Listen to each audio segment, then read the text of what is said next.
Salam damai dan sejahtera bagi kita semua.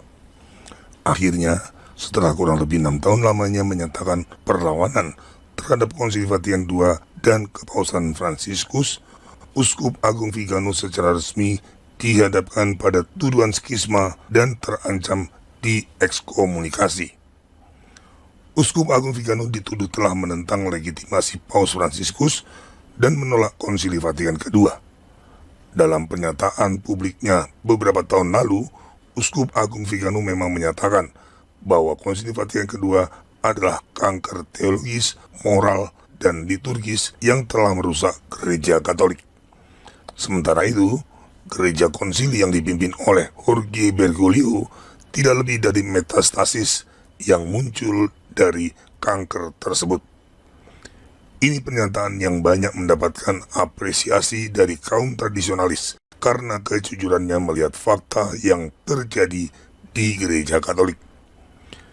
Dalam pembelaan tertulisnya terhadap tuduhan skisma tersebut, Uskup Agung Vigano antara lain berkata, "Menghadapi tuduhan dikasteri, saya menyatakan, sebagai penerus para rasul, saya berada dalam persekutuan penuh dengan Gereja Apostolik Katolik Roma, dengan magisterium para paus Roma, dan dengan tradisi doktrinal, moral, dan liturgi yang tidak terputus yang telah mereka lestarikan dengan setia.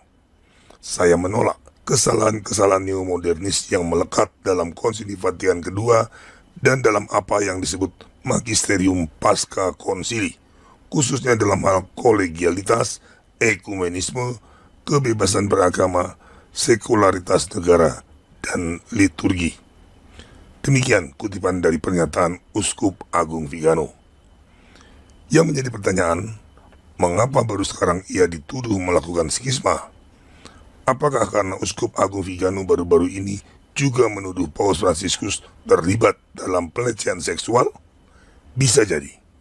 Tapi kemungkinan besar ini berkaitan dengan rencana Paus Fransiskus untuk meniadakan misa Latin tradisional secara efektif untuk seterusnya. Seperti kita ketahui, pada tanggal 16 Juli 2021, Paus Fransiskus telah menerbitkan Motu Proprio Traditionis Custodes yang menyatakan Misa Novus Ordo sebagai satu-satunya liturgi bagi gereja Katolik dan membatasi dengan ketat pelaksanaan misa Latin tradisional.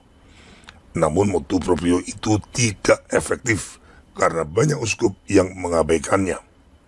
Salah satu penyebabnya adalah pernyataan-pernyataan publik yang sangat keras dari Uskup Agung Vigano yang membuat Motu Proprio Traditionis Custodes menjadi lelucon dan kehilangan wibawanya.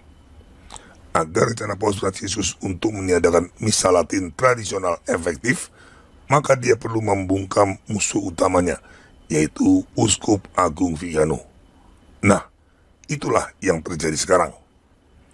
Mengenai pemanggilan dirinya untuk menghadapi pengadilan khusus di Vatikan, Uskup Agung Vigano dalam suratnya yang terbaru sudah menyatakan dengan tegas tidak akan menghadirinya. Dia akan membiarkan apapun keputusan yang dijatuhkan karena dia meyakini keputusan itu sudah diambil sebelum pengadilan. Menutup pernyataannya, Uskup Agung mengatakan demikian, "Gereja Bergoglio bukanlah gereja Katolik, melainkan gereja konsili yang lahir dari Konsili Vatikan II dan baru-baru ini diberi nama baru yang tidak kalah sesatnya, yaitu gereja sinodal. Jika dari gereja ini saya dinyatakan terpisah karena skisma, maka bagi saya hal itu akan menjadi suatu kehormatan dan kebanggaan." Uskup Agung Vigano dengan tepat mengartikulasikan pandangan kaum tradisionalis yang melihat gereja konsili adalah gereja baru dengan ajaran iman yang berbeda dari gereja Katolik. Gereja konsili tidak lain adalah lalang yang tumbuh bersama gandum di dalam satu ladang yang sama.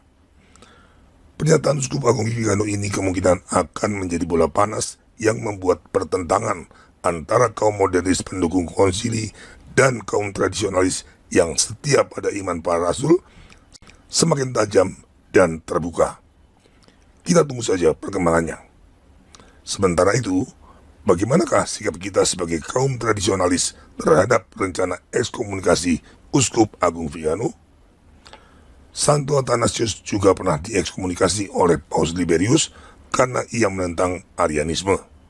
Tapi kemudian ternyata Santo Athanasius dinyatakan sebagai orang kudus dan Paus Liberius menjadi paus pertama yang tidak dinyatakan sebagai santo.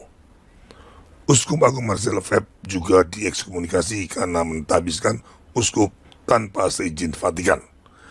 Tapi SSPX yang didirikannya kini menjadi komunitas Katolik tradisional yang terbesar di dunia. Dan akhirnya secara de facto ekskomunikasi tersebut dicabut bersama-sama dengan ekskomunikasi terhadap 4 uskup SSPX yang ia tahbiskan. Jadi bukan yang pertama kali orang tidak bersalah dijatuhi hukuman ekskomunikasi oleh gereja. Juga dalam kitab suci, Daniel dijatuhi hukuman mati karena kesetiaannya pada iman. Tetapi Tuhan mengutus para malaikat untuk menolongnya. Begitu juga Tuhan kita dijatuhi hukuman mati oleh imam besar dan imam-imam Yahudi. Tetapi pada hari ketiga, ia bangkit dari kematian. Maka demikian juga rencana ekskomunikasi terhadap Uskup Agung Vigano. Belum tentu ia memang layak mendapatkannya. Untuk itu, biarlah waktu yang akan berbicara kelak. Terima kasih atas perhatian Anda. Viva Christo Rey.